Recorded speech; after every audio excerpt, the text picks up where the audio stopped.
Hi, everyone. Welcome to Friday 5 minutes of helpful information about all things literacy, dyslexia, and how to best help a child become a successful reader. We love talking to parents, so if you want to schedule a time to talk with us, look in the comments for specific details below. We are your hosts. I am Mindi from Building Pathways. I'm Lindsey from the Reading Clinic. And I'm Jen from the Multisensory Reading Center. So I'm going to start us off today looking at some of the evidence from a research perspective about whether dyslexia is a gift or not, another great debate in our field. So the question is that could conditions that interfere with reading and writing, that make reading and writing hard, actually enhance other areas of performance? It is certainly a worthy question for us to ask and pursue. At this point, there is not a lot of research to support a definitive answer. There are some empirical studies that show certain visual spatial strengths and processing differences amongst people who have dyslexia, but it's unclear how much real-world advantage this confers or if there's a cause and effect relationship. So for example, just because someone that has dyslexia has higher visual spatial strengths, it does not mean that, correlation causes causation. There's also a small number of neuroimaging studies that show that some dyslexics have greater sensitivity to certain stimuli, such as noises, faces, touch. But when we're looking at these studies, it's helpful to remember that dyslexia, like most things in nature, is a spectrum. It's not like a broken bone. It's not dichotomous, like you just have it or you don't.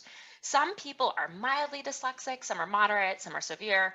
And along the spectrum, you will find a variety of IQs, a variety of patterns of strengths and weaknesses that vary widely from person to person. And furthermore, not all dyslexics have the same gifts. So if we take a look at this brief infographic, it highlights some of the pros and cons of viewing dyslexia as a gift. IDA actually has an amazing infographic, which I'll go ahead and I'll link in the comments below for you to review. But if we take a step back and review these pros and cons, as a pro, there are many examples of talent and dyslexia together, highlighting that this disability paradigm, just viewing it as a disability, is certainly incomplete, and that these high-profile success stories offer a lifeline of hope for families, for students alike that are really struggling in literacy, and it significantly is impacting their life. So this positive thinking can really impart the will to keep striving, develop resiliency to improve their chances for success. Now, let's take a quick look at some of the cons. So again, empirical evidence is quite meager. It could be just an illusory correlation. Correlation does not mean causation. Illiteracy and academic failure are incredibly harmful. And teaching reading, teaching teachers how to teach reading, protecting the rights and services of kids that need accommodations has to remain the priority. And, by neglecting the fact that, or just kind of saying it's a gift, could really put that in harm's way. Print literacy is going to remain a gateway for full participation in society, no matter what. Again, I will link the IDA infographic, which goes into these in more depth, but I think the most important takeaway here is that people with dyslexia can be highly successful. And whether dyslexia is a gift or not cannot be proved or disproved at this point. It's a value judgment that we need to make on our own, and it depends on how we weigh the evidence. And so we're going to hear from Mindi next, who's going to dive into a little bit of her personal experience with this. Thank you, Lindsey. Is dyslexia a gift? Wow. That is a question that I've asked myself. I ask myself all the time, especially when I'm attempting to complete a task that involves writing. I have dyslexia and ADHD. And ever since I can remember, reading was a task that I thought I could not accomplish. As a young child, I would read stories to my younger sister. My version of these stories were based on pictures in my imagination. A couple years later, my sister was actually able to read, and she was shocked to find that the stories that I read were so different than the actual stories. She liked my version better. Starting school added another layer of struggle for me.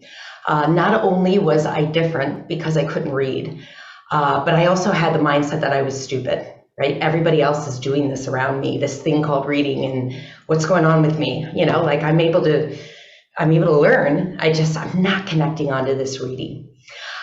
Teachers would tell my parents, oh, she is so social. She makes friends, no problem. In fact, she's doing that more than any of her classwork, and it's becoming a problem.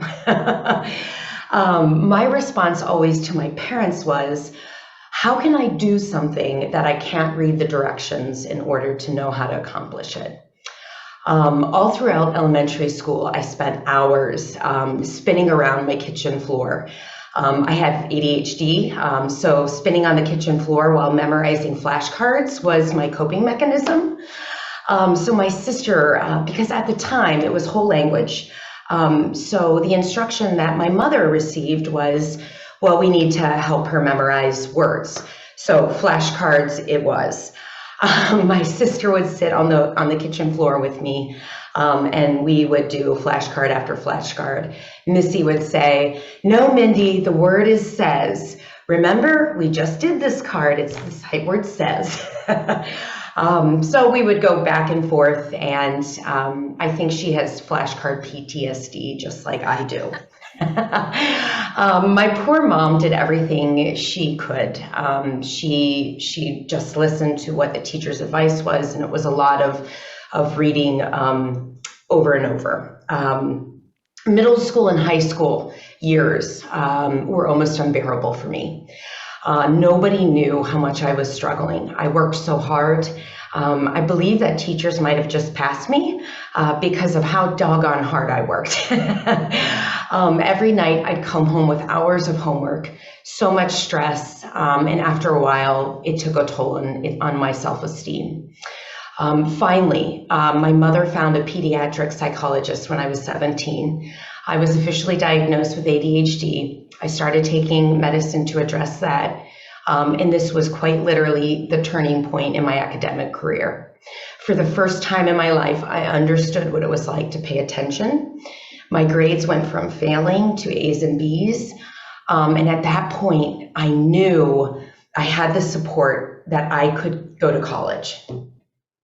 Passing most of my writing assignments in college, my sister was a support mechanism. Oh my goodness, I would call her crying, 18, 19 years old, and she would help me write papers and edit them, i.e. write them.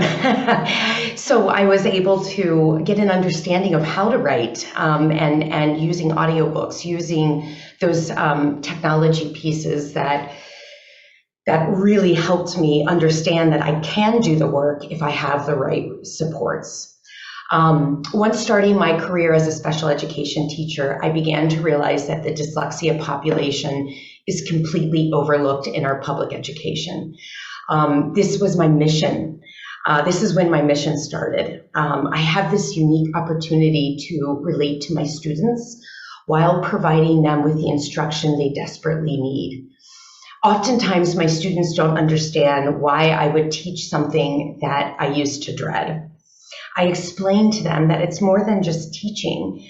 I have the opportunity to help you understand what a unique brain that you have.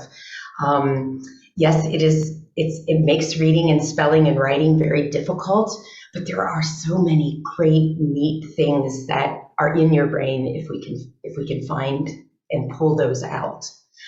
One thing, the value of a gift is recognizing that it is a gift. Is dyslexia a gift? It's only a gift if people recognize and enhance the capabilities of the dyslexic mind. As previously stated by Lindsey and those options. Jen is going to further explain some of the supports that dyslexic children need.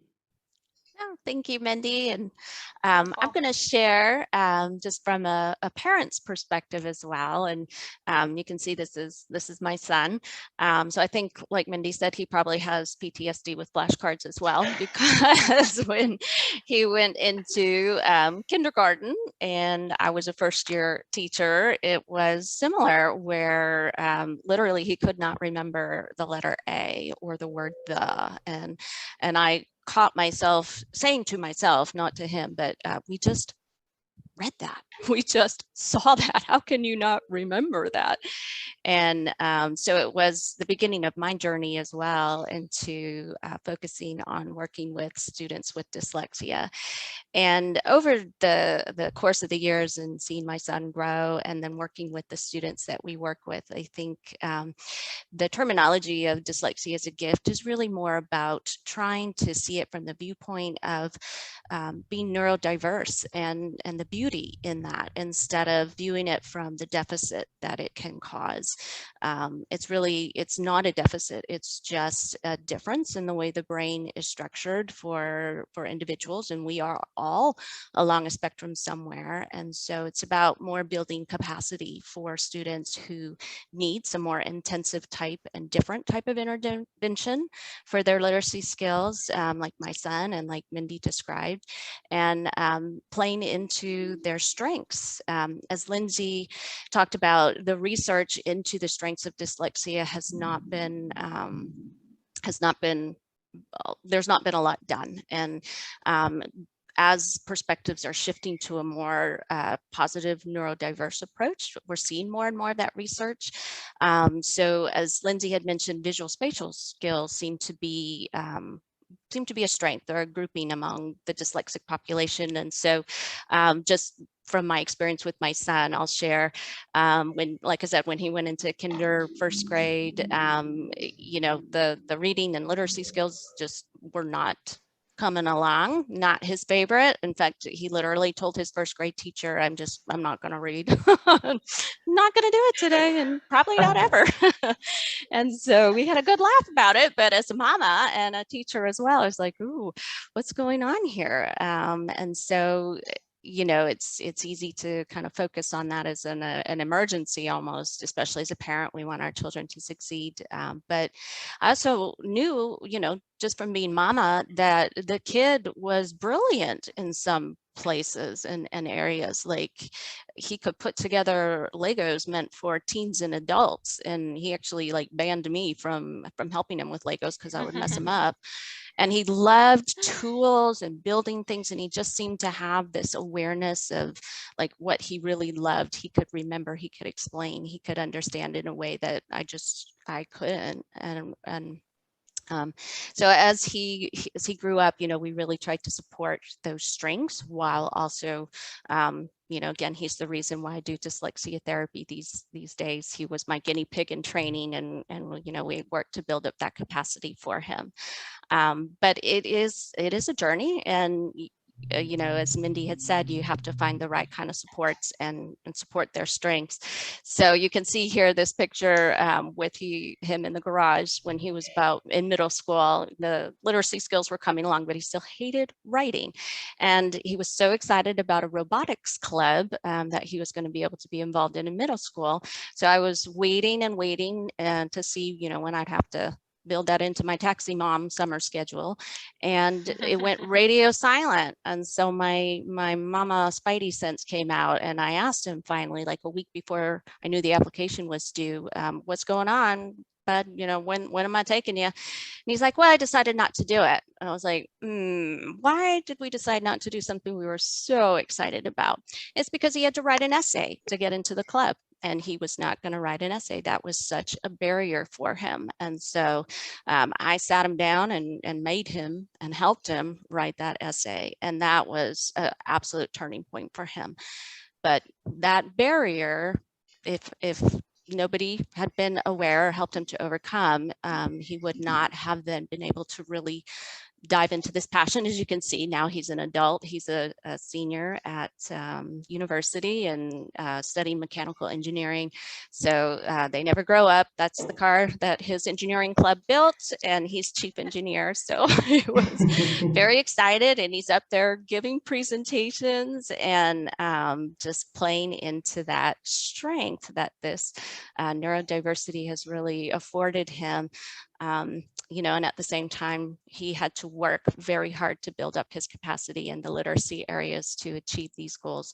So being able to support both of those, I think, again, is where dyslexia as a gift, maybe it's not a gift, but it is along that spectrum of the neurodiversity that makes us as people and individuals beautiful. And so the emphasis, I think, moving forward is really finding those strengths, using what we know about the way the brain is structured to figure out what makes these types of kids or any type of kid tick, finding that and helping them achieve their passions, and then helping them build capacity where we need to be. So I'll turn it back to you, Mindi, to finish. All right, Jen, thank you so much. And I think you really hammered or hit the main point home. It's finding the right supports at a younger the better, and being able to pull out the gifts that the dyslexic brain can provide while providing the right support and instruction. So please give us a call or a shout out to learn more about how we can help your struggling reader writer. Use the link below in the comments to schedule a free consultation with one of us today. Have a good day.